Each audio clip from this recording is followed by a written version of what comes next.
The song you hear playing is it's by an artist named Rosie Thomas. It's a cover of the old REM song, The One I Love. It's beautiful. Look up Rosie Thomas.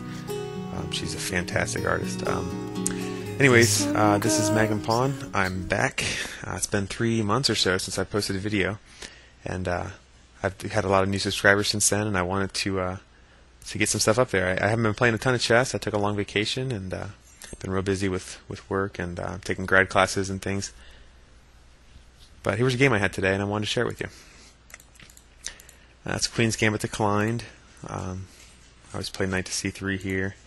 My opponent, most people when they decline the gambit, they're decided on declining the gambit. This time he declined the first move and then took the second move.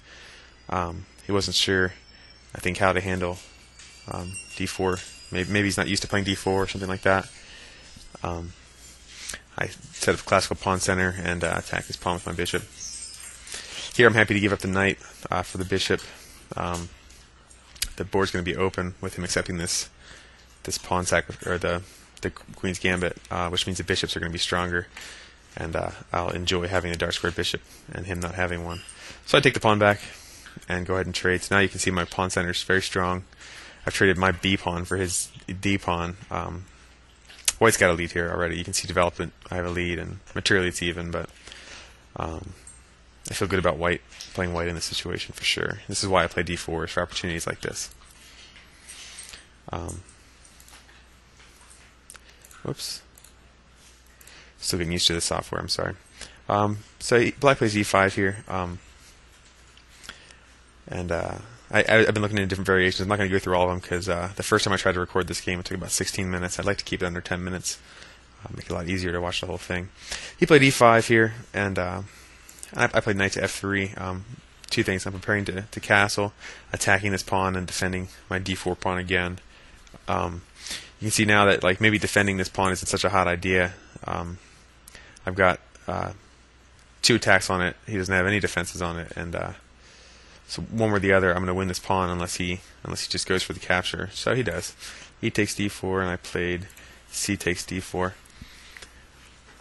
So now I have the standard classical center, and now I've traded my b and c pawns for his d and e pawns. This is really good for white, and I have 2 pieces developed, and he doesn't have anything. So he takes the first stab at it, knight to f6, and I play e5, bumping it out of that square. He's got to move it again. Here I really considered taking and letting him bring his queen out. I didn't like the fact that would take away a lot of my lead and development that I already have. I wanted to be developing instead of be trading at this point. I wanted to make my development lead a much more important thing, so I figured that continuing to develop was a better choice than trading down while I have a development lead. So I started with queen a4 check. Not a terribly good move, but it gets another piece out there. My next thought is to bring this bishop out to g5, which I do. So now I've got 4 pieces developed to his 1. My pawns are better than his are. My king's ready to castle.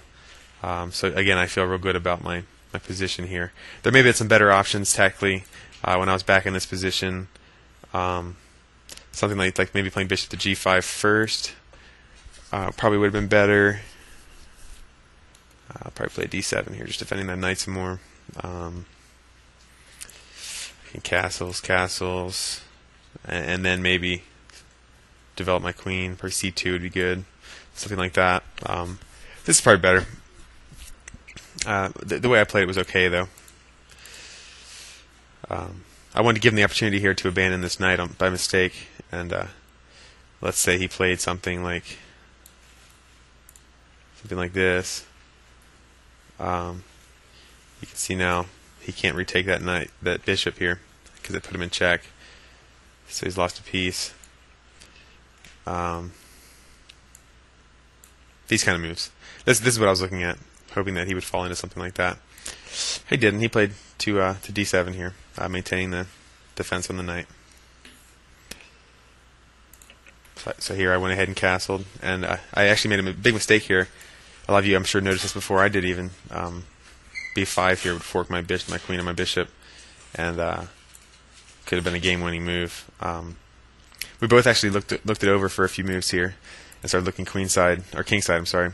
He played h6 first, and forced me to pick a square for my bishop. And let's see. So I bounced my bishop back to e3 here, And here I'm okay with the trade. I really like the fact of opening the diagonal up here. I don't mind doubling my pawns. It opens up a path for my rook here, which you'll see proves to be decisive. So here he castles, gets his king out of any danger in the middle, and that's when I realized that that b4 was coming, or b5, I'm sorry, was coming. Like, he went ahead and made the move b5, but he's a moment too late. And at this point, I really think it's a bad move because it turns his c pawn into a backward, ugly c pawn that is going to need help from all different angles, and ties his position down. So move my bishop out. Here he made a slow move with his queen. I think it'd been better if he had penetrated with to g4. You can imagine something like this. And look at this. I mean, like, I'm in trouble here. I can't take back. My pawn is pinned. He made a slower move with his queen. A bit indecisive here. So I got a little bit more aggressive. I attacked that backwards pawn. You can see I got 2 attackers. He's got 2 defenders. If I can pile up one more attacker, maybe with d5 or putting a rook underneath my queen or something like that, this could turn into a big advantage. I could win that pawn, and I would leave him in position, which you need to learn to translate into a lead material to win, and that's what a positional advantage is good for. He plays his bishop out. He has ideas about opening up an attack on my rook when he moves his pawn. I wasn't afraid of it. The rook has good places to go. I decided to move my a rook out instead of my f rook out. I'm getting ready to play d5, as you can see. Sure enough, he opens up the attack on my rook as if I wouldn't see it. And I just keep my rook here. I thought about moving it over here, but I think this half-open file is a much better file for my rook. So I wanted to maintain that. Let's see. And here he played f5. This was a bit premature, and you'll see why here. His idea basically has 2 attackers on that pawn, or 2 defenders, and I have 2 attackers.